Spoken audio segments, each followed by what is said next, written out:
Hello everyone. इस class में हम लोग देखने वाले हैं HTML हेडिंग। HTML हेडिंग जो होता है वो H1 से लेके H6 एलिमेंट के द्वारा डिफाइन किया जाता है। उसके बाद हम लोग देखेंगे HTML पैराग्राफ जिसको P एलिमेंट से डिफाइन किया जाता है। और उसके बाद हम लोग देखेंगे लाइन ब्रेक जिसको हम लोग BR एलिमेंट से डिफाइन करते हैं। और उसके बाद में हम लोग देखेंगे हॉरिजेंटल रोलर जिसको हम लोग HR एलिमेंट से डिफाइन करते हैं। और उसके बाद फिर हम लोग देखेंगे PR एलिमेंट और इसे हम लोग प्री फॉर्मेटेड टेक्स्ट बोलते हैं और प्री फॉर्मेटेड टेक्स्ट डिफाइन करते हैं। तो चलिए एक बार हम लोग समझ लेते इस चीज को। जैसे कि सबसे पहले हम लोग समझते हैं HTML हेडिंग। अब HTML हेडिंग के लिए हम लोग क्या यूज करते हैं, मैं यहाँ पे आपको दिखाता हूँ। देखिए HTML हेडिंग के लिए हम लोग H1 से लेके H6 एलिमेंट का यूज करते हैं। तो H1 जो होता है इसको ब्राउजर मेन टैग समझता है, मतलब इसको ज्यादा इंपॉर्टेंट देगा, उसके बाद इसको इंपॉर्टेंट देगा, उसके बाद इसको, उसके बाद इसको, उसके बाद इसको, उसके बाद इसको। मतलब सबसे ज्यादा इंपॉर्टेंट H1 टैग को मिलेगा और सबसे कम इंपॉर्टेंट H6 टैग को मिलेगा। और साथ ही साथ जब आप ब्राउजर में व्यू करेंगे तो H1 के द्वारा जो हमारा हेडिंग रहेगा वो बड़ा होगा, उससे छोटा H2 होगा, उससे छोटा H3 होगा, उससे छोटा H4 होगा, उससे छोटा H5 होगा और सबसे छोटा जो रहेगा वो आपका H6 होगा। तो H1 से H6 तक ही हम लोग इसको यूज करेंगे। तो यहाँ पे देखिए ये HTML का कोड है और ये इसका प्रीव्यू है। इसको हम लोग प्रैक्टिकल भी करके देखेंगे, बट समझाने के लिए मैं यहाँ पे लिख के रखा हूँ। ओके, अब हम लोग आगे देखते हैं। अब देखिए पैराग्राफ टैग। तो जैसा कि अभी मैंने आपको बताया था कि पैराग्राफ के लिए हम लोग P एलिमेंट के द्वारा इसको हम लोग डिफाइन करते हैं, किसको, पैराग्राफ को।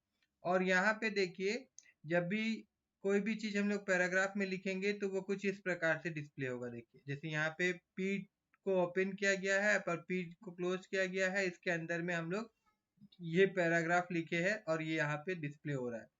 फिर नेक्स्ट एक पैराग्राफ हम लोग और लिए हैं और उसके बाद में देखिए यहाँ से यहाँ तक हम लोग इसमें टेक्स्ट लिखे हैं, वो यहाँ पे डिस्प्ले हो रहा है।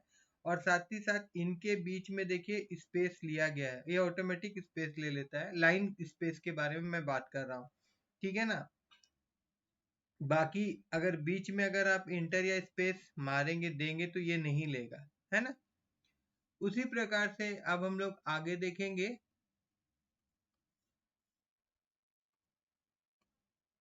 अभी देखिए BR टैग। तो अब BR टैग में यहाँ पे देखिए गौर करिएगा, यहाँ पे जो पैराग्राफ लिखा गया है यहाँ पे हम लोग इंटर यूज किए हैं, यहाँ पे इंटर यूज करके इसको हम लोग नेक्स्ट लाइन भेजे हैं। बट नीचे वाला पैराग्राफ जो है ये मेरा एक लाइन में है, मगर यहाँ पे हम लोग BR टैग यूज किए हैं, ठीक है ना। BR टैग का यूज किस लिए किया जाता है, लाइन ब्रेक के लिए। तो यहाँ पे देखिए ये एक ही लाइन में आ रहा है, देखिए ये कहीं नीचे नहीं गया है, मतलब यहाँ से ये नीचे जाना चाहिए था ना। देखिए ये पार्ट तो नीचे था ना, लेकिन ये नीचे आया क्या, नहीं आया। क्यों, क्योंकि पैराग्राफ जो होता है ये इंटर फॉलो नहीं करता है, ठीक है। जो P टैग होता है ये इंटर फॉलो नहीं करता, मतलब कि ये इंटर जो है ये नहीं समझता है, इंटर नहीं, नॉट फॉलो, ठीक है ना, नहीं समझता है। और ना ही ये स्पेस समझता है और ना ही ये do not follow space, space भी ये नहीं समझता। अगर हम लोग टेक्स्ट के बीच में स्पेस देते तभी ये नहीं समझता, ठीक है। तो जब हमको अगर किसी पैराग्राफ को नीचे लाना होता है, जैसे कि ये वाला चीज हमको कहाँ चाहिए था, हमको नेक्स्ट लाइन में चाहिए था, तो बीच में यहाँ पे मैंने क्या यूज किया, BR टैग। तो आई होप आप सबको समझ में आया होगा कि BR टैग का यूज हम लोग कब करते हैं, जब हम लोग इंटर मार के किसी लाइन को नीचे लाना चाहते हैं। समझ जाइए कि एक लाइन है और फिर इसको यहाँ से ब्रेक करके हमको यहाँ उतारना होता है, तब हम लोग पर्टिकुलर इस जगह में क्या करते हैं, BR टैग का यूज करते हैं। ठीक है, उसके बाद देखिए हॉरिजेंटल रूलर। ठीक है, हॉरिजेंटल रूलर हम लोग HR टैग का यूज करते हैं हॉरिजेंटल रूलर डिफाइन करने के लिए। तो जैसे कि यहाँ पे देखिए ये पैराग्राफ और ये पैराग्राफ के बीच में आपको एक लाइन दिख रहा होगा, ये सीधा वाला, तो ये सीधा वाला लाइन जो है ये HR टैग के द्वारा आया गया है। ठीक है ना, तो HR लिखने से हम लोग को इस प्रकार से एक हॉरिजेंटल लाइन मिल जाता है।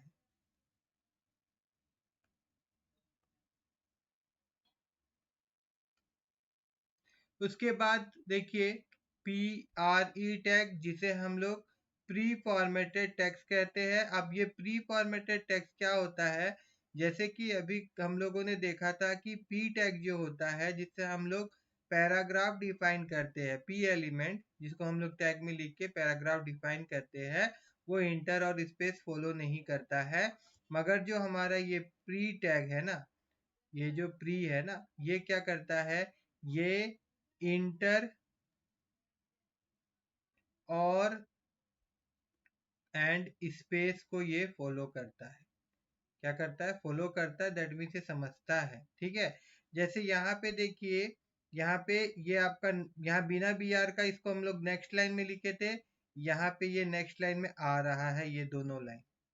ठीक है ना, देखिए ये भी नेक्स्ट लाइन में आ रहा है, ये भी नेक्स्ट लाइन में आ रहा है, और अगर हम लोग स्पेस भी देते तो स्पेस भी ये फॉलो करता। ओके, तो आप समझ गए होंगे कि प्री फॉर्मेटेड टेक्स्ट मतलब प्री टैग के अंदर में जो भी हम लोग लिखेंगे, उसमें अगर हम लोग स्पेस देते हैं या फिर इंटर का यूज करते हैं, तो एज उसी तरह से जैसे वो नोटपैड में दिखेगा, उसी प्रकार से वो आपका वेब ब्राउजर में भी डिस्प्ले होगा। चलिए ये सारा चीज को अब हम लोग प्रैक्टिकली करके देखेंगे। तो चलिए सबसे पहले हेडिंग टैग को देखेंगे। तो अगर यहाँ पे देखिए, जैसे मैं H1 लिखता हूँ और उसके बाद मैं यहाँ पे लिख देता हूँ हेडिंग, और ये, या फिर मैं लिख देता हूँ TOPIC, टॉपिक 1 हेडिंग, और उसके बाद यहाँ पे मैं H1 को क्लोज कर देता हूँ, और देन इसको मैं यहाँ पे सेव कर रहा हूँ, एंड देन यहाँ पे रिफ्रेश कर रहा हूँ। तो देखिए यहाँ पे ये हमारा H1 वाला हेडिंग। ठीक है, उसके बाद फिर मैं यहाँ पे H2 टैग दे रहा हूँ, और फिर यहाँ पे मैं लिख रहा हूँ टॉपिक 2 हेडिंग,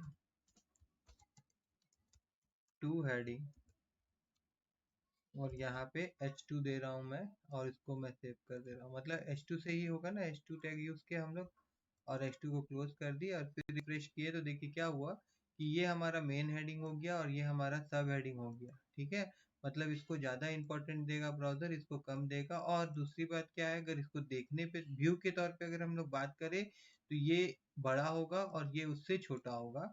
और उसी के साथ साथ अगर हम लोग कुछ और यूज़ करेंगे, जैसे कि H3 अगर यूज़ करेंगे, यहाँ पे अगर मैं H3 कर दूं, तो ये उससे छोटा होगा और इसका जो वैल्यू होगा वो H2 से थोड़ा से कम हो जाएगा। ठीक है ना, यहाँ पे मैं 3 कर देता हूँ, और उसके बाद इसको मैं सेव करता हूँ। देखिए कुछ इस प्रकार से, और बाकी सब जो रहेगा वो भी इसी प्रकार से ही काम करेगा। उनका वैल्यू हर एक के साथ थोड़ा कम हो जाएगा। जैसे कि यहाँ पे हम लोग 4 लिख देते हैं, यहाँ पे हम लोग 5 लिख देते हैं, यहाँ पे हम लोग 6 लिख देते हैं, एंड देन यहाँ पे भी मैं क्या करता हूँ, यहाँ पे भी मैं 4 लिख दे रहा हूँ, एंड देन यहाँ पे मैं 5 लिख दे रहा हूँ। ऐसा कोई ज़रूरी नहीं है, बस अच्छा दिखेगा बोल के मैं यहाँ पे ये लिख रहा हूँ। ठीक है ना, मेन इंपॉर्टेंट होता है ये टैग के अंदर में जो हम लोग H4 लिखे हैं, तो इसको हम लोग H4 बंद करेंगे। फिर ये H5 टैग यूज़ कर रहे हैं, तो यहाँ पे भी H5 टैग ही बंद करेंगे, और यहाँ पे भी H6 टैग का यूज़ करेंगे। तो टैग के अंदर में जो हम लोग लिखे थे 6 5 4 3 2 1, ये इंपॉर्टेंट है। मगर यहाँ पे जो टेक्स्ट में हम लोग लिख रहे हैं ना, जो 5 4 3, ये बस अच्छा दिखेगा यहाँ आउटपुट मेरा, बस उसके लिए मैं लिख रहा हूँ। ठीक है ना, यहाँ पे मैं इसको सेव कर देता हूँ, एंड देन रिफ्रेश कर देता हूँ। तो देखिए, तो आई होप कि आप सबको समझ में आया होगा। H1, H2, H3, H4, H5 heading tag के बारे में। ठीक है, उसके बाद में हम लोग पैराग्राफ टैग भी देख लेते हैं। तो ये सारा चीज को मैं यहाँ से हटा देता हूँ और पैराग्राफ टैग के लिए हम लोग को क्या लिखना होगा, पी एलिमेंट को टैग के अंदर लिखेंगे, ये हमारा ओपन टैग हो गया। और उसके बाद यहाँ पे जो भी आप पैराग्राफ में लिखना चाहते लिखिए, जैसे मैं यहाँ लिख रहा हूँ this is text dot, and then फिर मैं यहाँ पे इसी को कॉपी कर लूंगा, बट अभी इसको मैं बंद कर देता हूँ। ये मेरा छोटा सा पैराग्राफ हो गया है और यहाँ पे मैं इसको सेव कर रहा हूँ और यहाँ पे मैं इसको रिफ्रेश कर रहा हूँ और यहाँ पे देखिए दिस इज टैग आप लोगों को नजर आ रहा होगा। और अगर नहीं आ रहा है तो मैं कंट्रोल प्लस दबा देता हूँ, इसको थोड़ा बड़ा कर देता हूँ। ठीक है ना, तो दिस इज टैग दिख रहा है ना। अब देखिए अगर मान लीजिए कि अगर यहाँ से मैं इसको नीचे लाना भी चाहूँ, मतलब यहाँ पे मैंने इंटर मारा और यहाँ पे मैंने सेव किया और रिफ्रेश किया तो कोई भी फर्क नहीं पड़ेगा।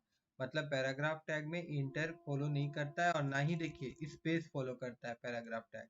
खाली पैराग्राफ टैग नहीं, ये HTML का सारा टैग जो होता है इंटर और स्पेस फॉलो नहीं करता है सिवाय प्री टैग के। ठीक है ना, अभी मैं इसको ऐसे ही लिख देता हूँ और साथ ही साथ देखिए जब भी हम लोग कोई दूसरा पैराग्राफ यूज करेंगे, जैसे ये पूरा पैराग्राफ हम लोग लिखे, उसके बाद पी टैग को फिर से मैं स्टार्ट करूंगा तो हर एक पी टैग जब भी स्टार्ट होता है तो ये न्यू लाइन से स्टार्ट होता है। इसको हम ऐसा भी कह सकते हैं कि ये एक आपका ब्लॉक एलिमेंट है। ब्लॉक एलिमेंट क्या होता है और इनलाइन ब्लॉक क्या होता है वो हम लोग बाद में देखेंगे। एक आपका इनलाइन एलिमेंट होता है, एक आपका ब्लॉक एलिमेंट होता है। तो H1 भी आपका ब्लॉक एलिमेंट है और ये जो P हम लोग यूज करते हैं paragraph, it is also a block element. ठीक है, अब यहाँ से मेरे को इसको नीचे करना है। ठीक है ना, पैराग्राफ तो आप लोग समझ गए होंगे ना, नीचे मतलब नेक्स्ट लाइन में लाना है। तो नेक्स्ट लाइन में लाने के लिए क्या है कि हम लोग यहाँ पे br टैग का यूज करते हैं। देखिए यहाँ पे मैंने br लिखा तो ये टेक्स्ट ऑटोमेटिक क्या होगा, अब नीचे डिस्प्ले होगा। मैं यहाँ पे रिफ्रेश कर दूं तो देखिए नीचे आ रहा है। ठीक है ना, तो इससे क्या हुआ, ये आपका लाइन ब्रेक हो गया। तो जितना बार हम लोग br लिखेंगे ये बिल्कुल उसी प्रकार से काम करेगा जैसे कि मैं इंटर मार रहा हूँ। अगर मैं यहाँ पे और एक br लिख दूंगा ना तो देखिए और यहाँ पे जगह दिखेगा, मतलब स्पेस दिखेगा इन दोनों के नीचे। नेक्स्ट लाइन तो आएगा ही, देखिए बात समझ में आया होगा आप लोगों को। ठीक है, तो मैं एक br हटा देता हूँ और एक ही br मैं रखता हूँ और इसको मैं सेव कर देता हूँ और यहाँ पे मैं इसको रिफ्रेश कर देता हूँ।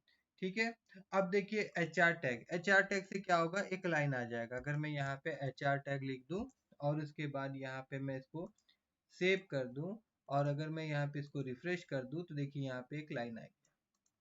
ठीक है, अब रहा सवाल प्री टैग के बारे में, तो सिंपल है। अगर मैं सबको हटा दूं तो मैं यहाँ पे आपको दिखाता हूँ। मैं यहाँ पे पैराग्राफ टैग ले रहा हूँ और यहाँ मैं लिख रहा हूँ I am a teacher, TEACHEAR